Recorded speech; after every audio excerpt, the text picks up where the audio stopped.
Good morning, Miss Medina, and welcome to the Uncommon Connector. Good morning. Thanks for having me. You're welcome. You're welcome. Um, so how are you enjoying your morning so far?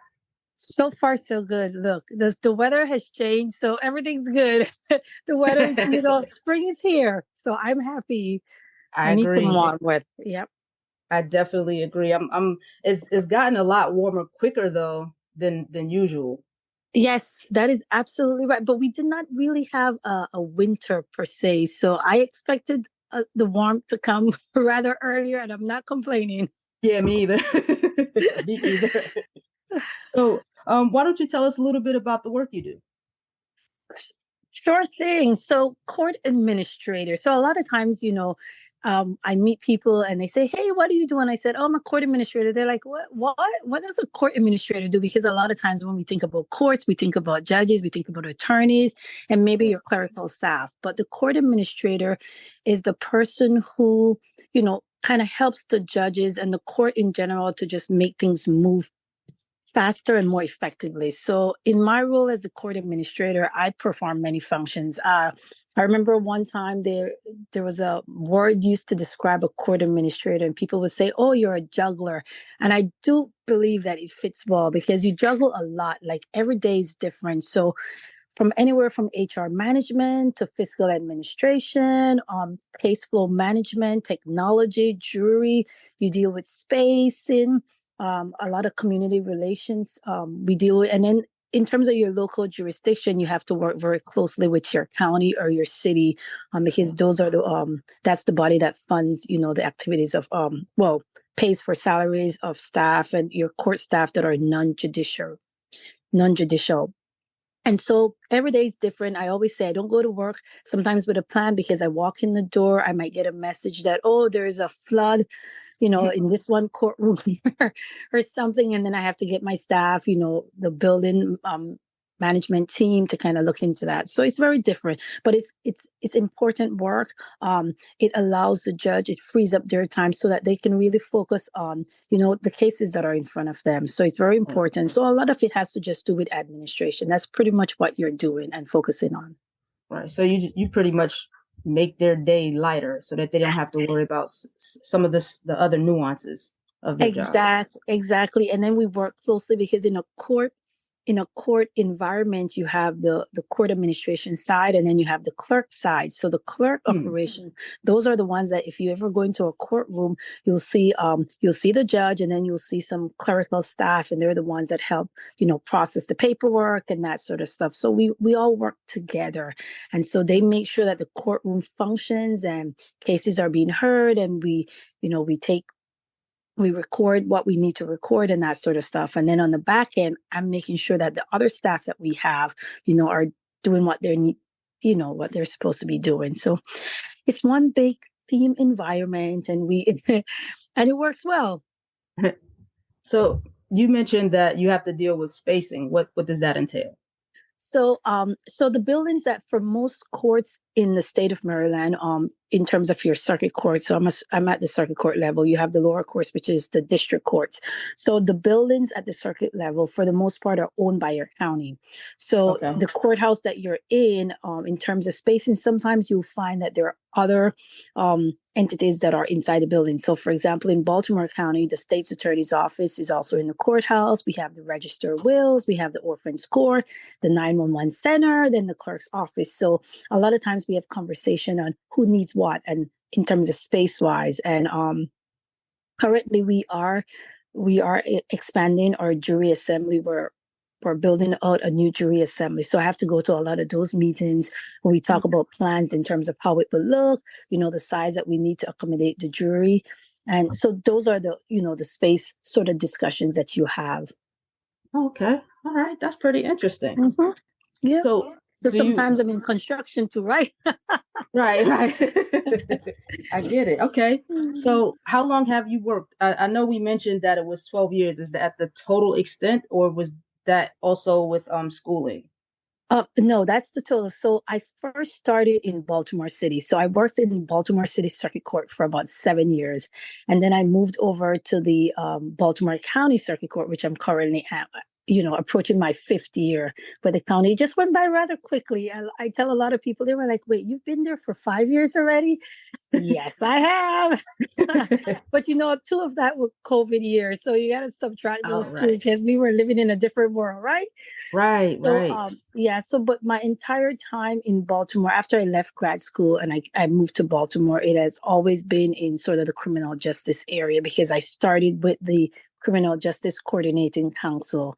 And then it so happened that in Baltimore City, the CJCC was also located inside the courthouse. As I mentioned, sometimes in a courthouse, you have your different stakeholders present in that courthouse. And so I started to, kind of figure out, oh, wait, I do like what the court is doing. And I do see myself in administration at some point. And so the CJCC was a nice transition. I met key players in the criminal justice arena. And then it Okay. kind of solidified for me, maybe this is the area that I want to focus on. Yeah. Right. Okay, so you mentioned that part of your time was during COVID. How did that affect your job? Was it good Oh, or well, I think I think back to March of 2020, right? And right, you started hearing stuff here and there, and you're like, okay, well, in terms of courts, we're thinking, okay, well, we still have to try cases, we still have to do that. But then it became a reality that look, we might be out for a while, and so for court administration, that was when we really had to sort of put on your boots and get out there and start figuring how could we still provide access to justice during this period of time. And so you saw a lot of looking at technology and seeing how we could utilize technology to do sort of that remote hearings which was hmm unheard of before COVID, and just kind of looking at our staff and seeing where a lot of staff had to learn different roles and cross train here and there to just right, make sure that we could provide that. But a lot of it had to do with just making sure the safety of the public and also the safety of our courthouse employees. right. That was a big deal. Was it a difficult transition technically? I don't believe it was that difficult. I think it was different because, courts are all institutions. And, before COVID, it was unheard of to even, I mean, besides your court TV that a lot of us try, sometimes we compare, oh, Judge Right, Judy to, but it's very right, different. right, right. Exactly. And so sometimes if we've never been in an actual courthouse, we utilize what we see on television and think it's similar, but it's very different at, at the different levels. And so for us, that was the part where, just getting on this whole idea that we can try cases remotely. There's certain cases, because clearly not all your cases, like some of your criminal cases, you can't really do that. We didn't have the ability to have jurors, present remotely and that sort of stuff. And so we hmm had to look at, all our cases and then have discussions about what type of cases can be tried, remotely. And so in the county, we decided a lot of our uncontested dockets, we could just do those remotely. And I'm telling you, the public appreciated it, the attorneys appreciated it, and we Yeah, really provided that access to justice because we saw an uptick for people who actually appeared for their cases. Because a lot of times you have a busy life too. You might have right. job, kids, and to get to some of your court hearings might involve getting the bus, trying to Mm. find someone to watch your kids, taking off time from work and that sort of stuff, and being able to provide sort of that remote hearing, some of the after hours, like we do after hours mediation, that was very helpful for a lot of families. And so just trying to figure ways that we can still provide that service to the public, given the situation that we're in. Right. That had to be very helpful because I know a lot of people do struggle with transportation and also childcare. Correct. And then just realizing you don't operate in a bubble, because as part of the Maryland Judiciary, we also had to, get a lot of our things that their administrative orders came down from the top. So we have the Chief Justice, saying what the courts can do, and then working with your administrative heads to make sure that we do that, but also working with your county, because we're talking COVID time. So we're talking the health department. And so we had a lot of conversations with, Baltimore County Health Department, with our Hmm. courts, to make sure that whatever we were doing was suited for our local jurisdictions, because Right. not anything that just come up with an idea just can't be applied across the board, because different jurisdictions were faced with different situations. They were maybe more cases in this county versus the other county, and so we just all try to work together and make the best of it. We put different things in place for our staff to work remotely. It was just a whole new world. Right. Yeah. That sounds, I mean, Yeah. it sounds like it wasn't as difficult a transition as one might think from, coming from the outside Correct. looking in. Exactly. Going into it, you were like, okay, how are we going to do this? But then you Right. slowly, you figured it out along the way. Yeah. That's pretty cool. Teamwork. Yes, Teamwork makes the makes the dream. dream work. Yeah. Okay. So, did you have to do any special studying or any specific courses that you had to take? My background is in criminology and organization development and leadership. So I feel like the skills that I learned from grad school, I was able to apply to what I'm doing.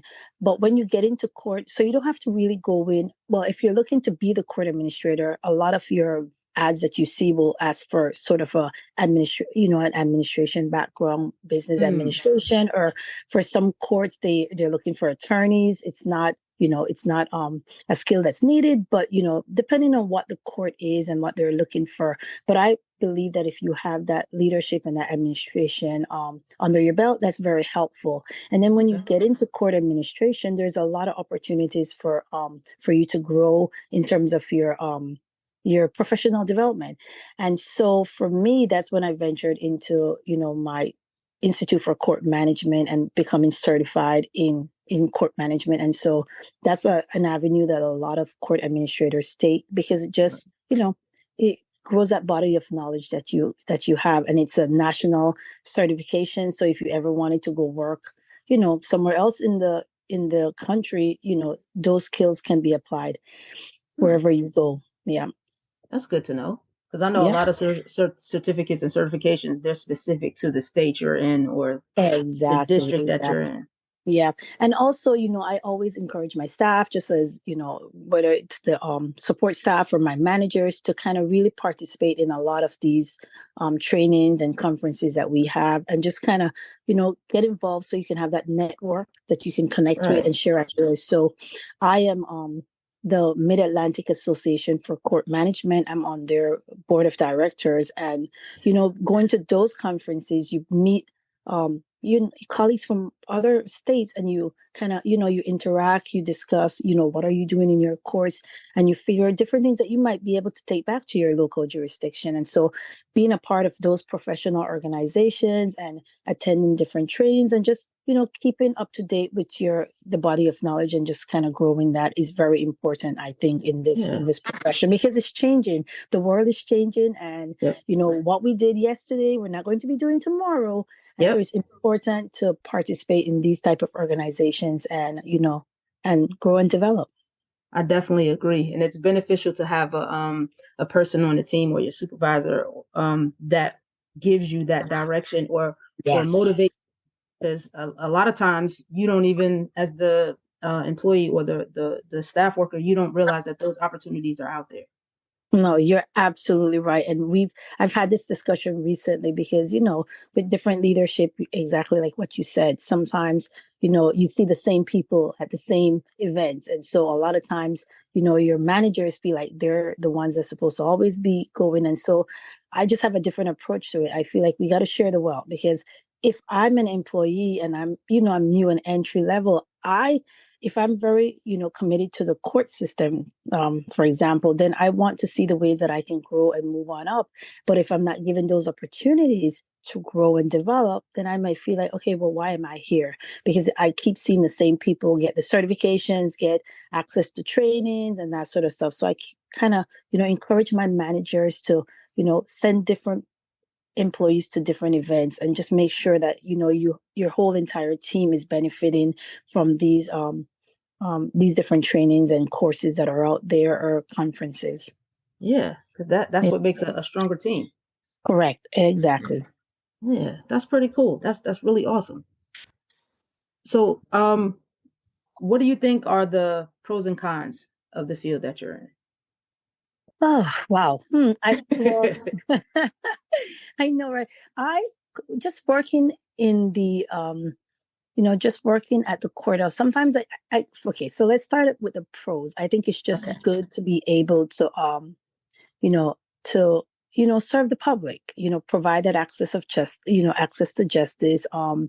You interact with people from, all walks of life, and you are able to, like I said, attend, participate in different um work groups, trainings, etc. You meet people from your different court, your different local jurisdictions, and that sort of stuff. So it is a really good. I mean, you interact with judges, court staff, attorneys. So you have a lot. It's not like, when you think of some other professions, maybe you're always at a desk.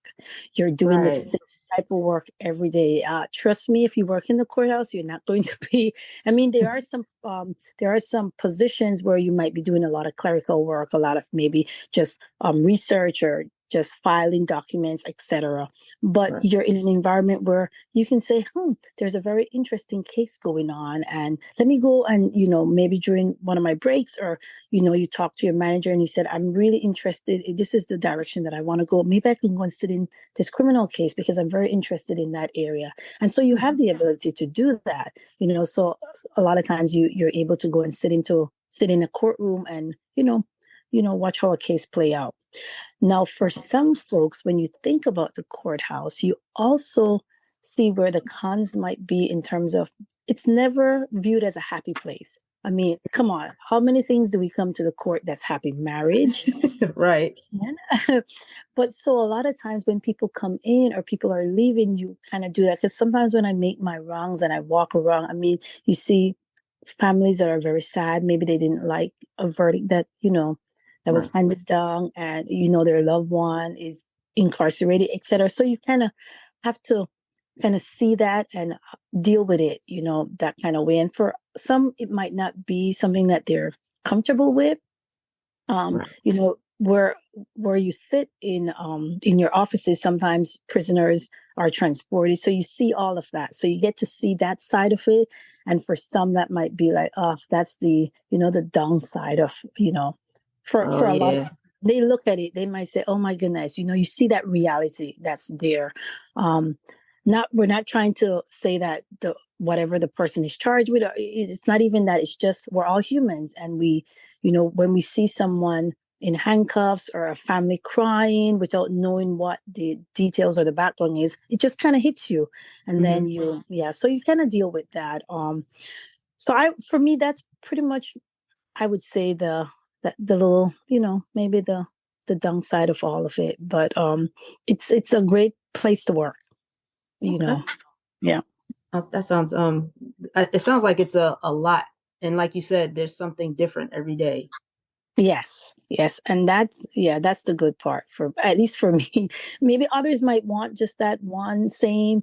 They might want to have an agenda and go exactly one down the line. For me, I like the sometimes the surprises that come with it. Right, right, right, Yeah. right. So what do you feel like? I know you mentioned earlier that administrative skills and maybe being a lawyer, that they're looking for those background uh Hmm. details, but what do you feel like is um the biggest skill or the most important skill to have? In terms of a court administrator, I Yes. would say flexibility. Okay. Just because you have to deal with different things. You have to put out little fires here and there. Right. I remember when I was in Baltimore City, I was, at the time, I was acting court administrator when we had the Freddie Gray trial. Never thought Mhm. I would have been dealing with that. And then we had a Right. courthouse fire. Never thought I would be dealing with, and Right. so it wasn't part of what I, signed on that dotted line. But those are the things. So you have to be flexible and being able to respond to it. But leadership in a whole, I'm very big on leadership. And I think that would be a very, good skill set to have, to be able to just, provide that leadership that's needed to the staff. Right.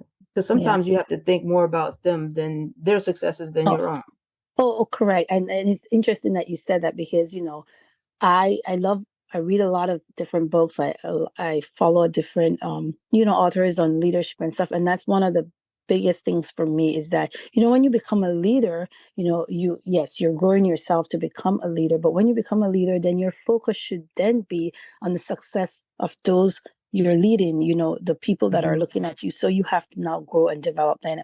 And that is why I push a lot for my staff to have access to trainings, have access to opportunities to just grow and develop, because I believe that, I won't be here forever. And we're all looking to what is our next step if we're not retiring out of our position. And so they're doing the same thing. And I have to provide that avenue for them to, to have access to move on up in the court system. Okay.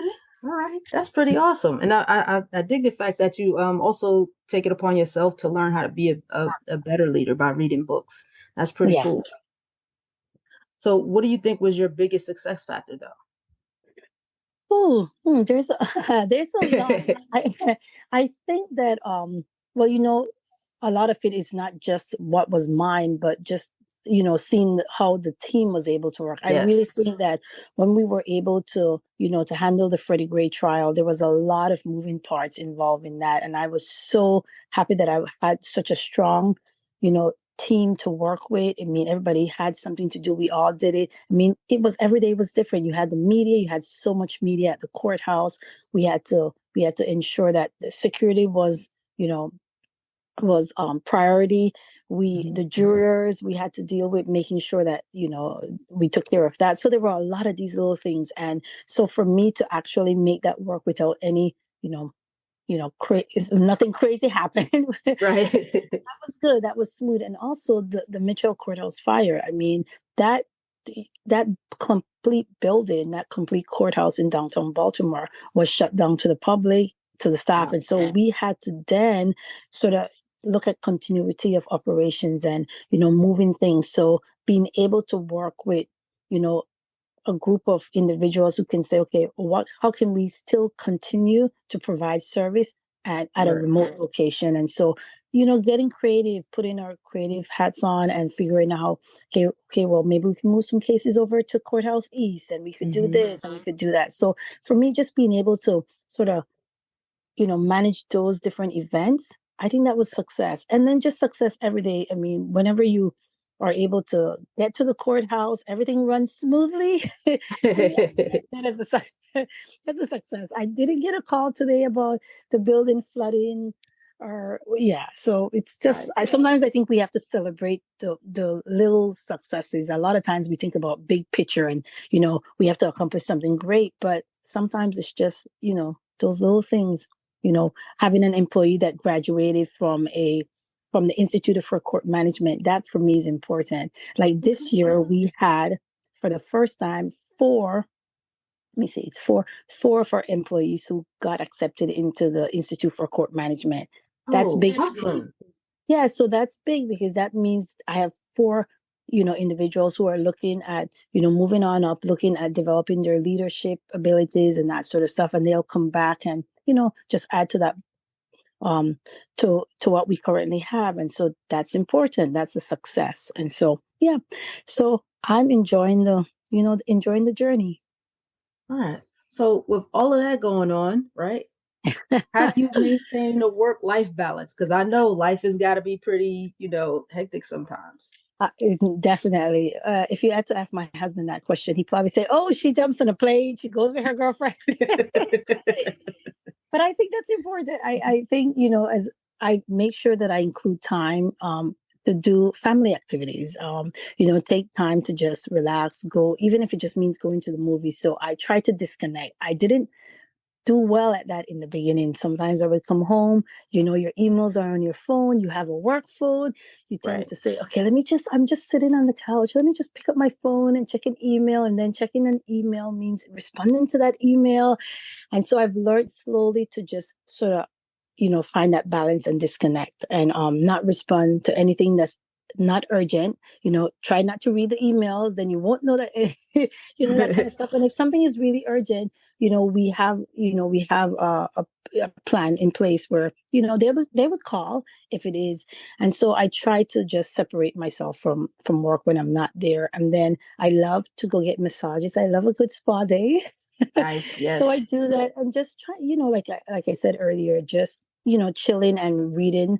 I do a lot of reading, and spending time with my girls, my friends. I think as women, Yep. it's important as women, as mothers. It's important for us Yes. to just have our space and our time. And so, I appreciate the fact that I can do that, I whether it means agree. in state or jumping on a plane or driving and going somewhere. I try to and I have a good support system, and so I appreciate that too. When you have a good sisterhood that you can rely on, you can chit chat about work and everything else, and Yeah, so that's always. kind of find that avenue. Yeah. Yep, that's always important. You need to have Mhm. that outlet. Yes. So, where do you see the future of court administration in the future? Like, where do you see it going? Yeah, I think if you had asked me this question pre-COVID, maybe we would have, I would have paused and really tried to think. I mean, court administration is a new profession, but I think COVID has really changed a lot of that. So when I look at the future, I mean, there's a lot of conversations in the court administration arena about the future of courts. So, everybody's thinking about it just because COVID happened and we realized that we're now approaching this idea that there's hybrid and virtual courts. So I think that's where the future of courts will be. A lot of courts across the country are looking at, the ability to provide that remote service, that hybrid service, or completely virtual. I also feel like, courts will start to reach out to the community more, or at least I would hope that we Hmm. see that, we see more for community involvement in terms of our court. There's a lot of discussion and diversity, equity, and inclusion. We're seeing that across organizations, across, all different levels. And I think courts are also embracing that idea. And so there are a lot of things that are changing in terms of courts, of what we thought, this very sacred side type of institution where everything's our rules and policies. I think all of that is changing because we're realizing there's other ways that we can still provide and deliver justice.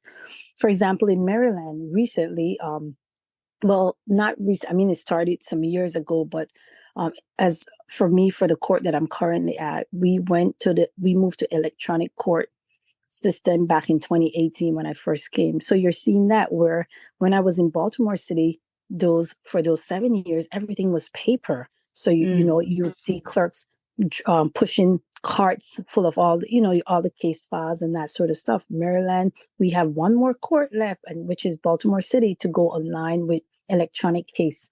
And so Wow. that's a big deal where you can, click on go in the computer into MDEC, find cases, search, attorneys can file. Remember, the public can check, so that is, that's good. That's one step in the right direction, being able to provide that, and just looking at different alternative ways of delivering court services. We're also having conversations about where staff is involved. I think courts will be moving to provide telework opportunities for staff, which, there are some positions in the courthouse where it is public facing. So you have to deal with the public. So finding creative ways to also allow those positions to be able to maybe telework, but those are the discussions that I think courts are having right now, not just in Maryland, but across the country. Right, right. So, do you feel like getting the community involved is difficult? I don't think it's difficult. I think the community will actually welcome it. Like I said earlier, for a lot of people that have never been in a courthouse, some of them can only go by what they see online or see on Right. television. And so I think communities, especially now, want to, know what's going on in the courthouse. And I think court, officers and, staff should be out there kind of, giving information, like participating in different community fairs and just kind of putting the courthouse out there and, so that public understands what are the services that we provide. And I think that's the first step, because if not, then you have all these conceptions, interpretations of what exactly judges do and attorneys do and court staff, etc. And if we're not out there, how do we expect the public to understand our role, Right. in Yep. communities? Yep. That makes perfect sense. I definitely agree with that. So what are your next career steps? Ooh, um, being in that's another beauty of both working in the course. We have different branches, and just I for me, I see myself. I'm new in this role that I have. I just became the court administrator in October. I've always been in court administration as a deputy, but I think I want to continue, in this in the court administrator position for a few more years, and then I'm thinking maybe moving on to the state level, the Okay. AOC. Yep. And then, I also have, I could move into federal government. So thinking about just staying in the court administration field, but having access to, or sorry, the ability to, to maybe work for federal courts could Right. be one of the things that I'm thinking about. And eventually just, exiting the entire space and sort of doing some consultancy. I still miss my days when I did work for the Red Cross and I did a lot of travel. And Yeah. so I kind of feel like ultimately that's what I would want to do, more focus on sort of that international, court administration. And there's an organization for that too. And just looking at it, out there and how other countries, work in terms of, providing that access to justice and the rule of law. Right, right. Yeah, because Yeah, I guess a lot of us don't really think about the international exactly. process. Because Hmm. I'm just thinking now, like, oh yeah, okay, there Yeah, are other it's very countries and other states. exactly, and it could be very different. And there's things that we can, all learn from each other. Okay, yeah, that's true. So I know you said you read a lot of books. So do you Mhm. have a favorite quote or saying that gets you motivated and keeps you going? I have too many, so I wouldn't say favorite because I kind Okay. of right, but I will say one of the authors that I do read a lot upon and I follow a lot of his teachings is John Maxwell. So I have Okay. one of his daily sort of that he has a daily book where every day there's a new something about one of his articles that he has written or one of his books, and so I kind of follow him a lot. I'm currently reading, which I'm enjoying. I don't know how I've never really before. One of my colleagues had pointed out to me this, this one book I'm reading, Eric Thomas, UOU, and I think it's a Yes. very powerful, very powerful, book, and so I'm enjoying that, and I think it's very important because a lot of times, you know, we have to first, develop ourselves before we can even be effective leaders, and I think so. I look to some of these, these authors to kind of see how I can, the areas that I need to improve on, and Hmm. then to be effective in what I do. So, yeah. But Yeah, I that's think good. in terms of not just the quote, but the saying is what you had mentioned earlier. And then I had expanded on that whole part about, you first develop yourself and then you develop others. I am just big on that. So that would be my favorite little line, in about for leaders. Leaders have to, that's your whole goal should be developing your people. Yeah, I totally agree. I definitely agree with that. So where I guess I want to say I know you mentioned that you want to eventually get into consulting. So is that going to be like international consulting, or is it going to be back with the Belize Red Cross, or where does that go? Well, correct. So not well, more than likely not with the Red Cross. I mean, who knows? And this is, Right. really years from now. But I think it would be more in terms of if I'm still, in the court arena, then it would be more looking at international court administration and Okay. that sort, doing that sort of work, the rule of law, and just kind of more exploring that on an international level. So it would Right. be more that, yeah. Okay. Before we wrap it up, I have one more Sure. question. What was it like working for the Belize Red Cross, though? Oh, it was great. Okay, so yeah, that's very interesting because, I always go back to, that as my first, you know, sort of where I really enjoyed what I do. And, when you ask the question about like what success and that sort of stuff, like when you work for um uh an organization such as the Red Cross, it's like it's the little things. I mean, just seeing one person that you were able to assist, that makes a whole difference. It's not just about accomplishing something grand. It's Right. just the look on one person's face that, you were able to provide a service. For me, when I started with the Red Cross, I had just gotten back from undergrad and I went back to Belize and I started, didn't think I would ever work for Red Cross, but I had a friend that was working there and she was like, oh, you should, you might like, it was in youth development at the time. And I was like, okay, let me check it out. And so that's how I started. And I started working with volunteers. And, that's totally different. A lot of people don't realize, I mean, you to get buy-in and that sort of stuff. I mean, when you're able to manage and lead volunteers, that right there is a big deal because these are individuals that don't really have to be here. They can show up today and don't show up tomorrow. So you Right. really have to, keep their interest and build on that. And so I enjoyed my work. I mean, fully. Like Red Cross was one of my favorite places to be because just working in communities, that was big for me. I enjoyed being out in the community, you know, understanding cultural differences, language barriers, and that sort of stuff. And with Red Cross, I just did not only work in Belize, I worked in Central America, I worked in the Caribbean.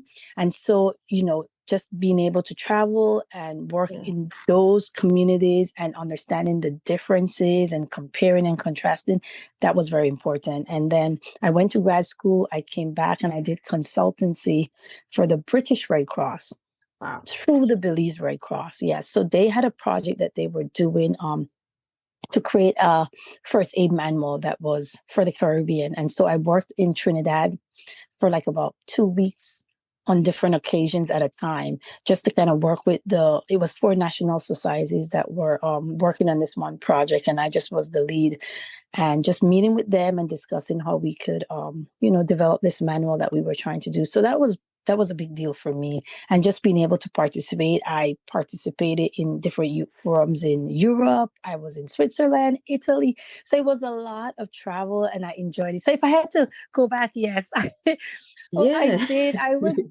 quickly go back to Red Cross because that's where my heart is. My heart is definitely in the volunteering aspects of what we do as leaders, as individuals. I think when we're able to give back to our communities, that's important because when you think about things that are going on in the world, there's a lot of relief efforts having because there's a disaster here, there's something there, and so we need more people who, are willing to just get out there and help communities. And a lot of times, people look at it as I need this glamour type of job. I need my job to make so much money, but you're not going to find that in those nonprofit organizations. And so it might not be attractive to a lot of people. You have to look at it for the human aspect of it. What are you able to give back? And for me, I prefer to I feel better when I'm able to give back rather than just have a job because it's giving me such a beautiful paycheck, right?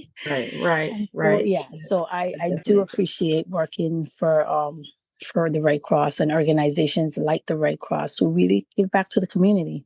Yeah, that had to help you along your journey, of course, with Yes. all of the different communities that you were in, Trinidad and Hmm. Switzerland. I mean, that had to be pretty awesome. Yeah, it was, and I utilize a lot of times when I have conversations with staff or just with colleagues, friends.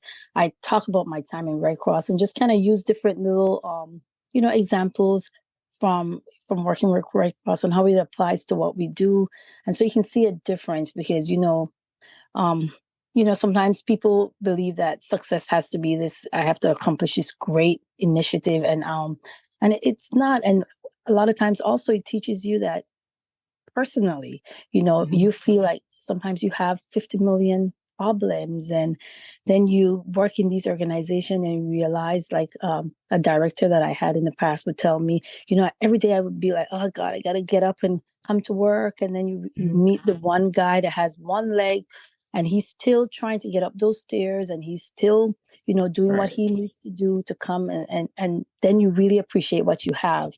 And so I feel like a lot of times when you work, that's another part of it. You work in these communities and you realize, like, you know, there's more out there. The world is bigger. It's not just about, about that paycheck and all of Mhm. that. There's a lot of good out there, and there's a lot of help that's needed. And so I really feel and I support, groups or organizations that really work to assist, communities. Yeah, that's pretty cool. So just in case our listeners had any other questions, how could they get in contact with you? So so they can well, one, you can look up Baltimore County Circuit Court, court administration, and my contact information is there, but you can always email me at stephanie.medina, which is Medina at mdcourts.gov. Send me questions, especially if, because sometimes with my, I used to always joke about it because I know I kind of have an accent. I believe I don't. I believe that everybody else has an accent. But sometimes when I speak fast or something, so people would be like, well, I didn't really understand what you said. But yeah, if you need clarification on anything, please reach out. I have no problem in kind of talking, more about court administration and what we do and just courts in general. Right. Okay. Yeah. Well, I thank you so much for taking the time out to speak with us today. I really appreciate it. And I didn't understand what court administration is, but I see it's really detailed, very detailed. Well, thank you so much for having me. This was great. I'm excited about this, the work that you guys do. And so I think this is good. Thank you very much. Well, I hope you enjoy the rest of your day. Okay, thank you. You too. Have a good one. Enjoy the lovely weather while we still have it. I know, right? Because it looks like it's going to rain. But I know, don't say it. I know.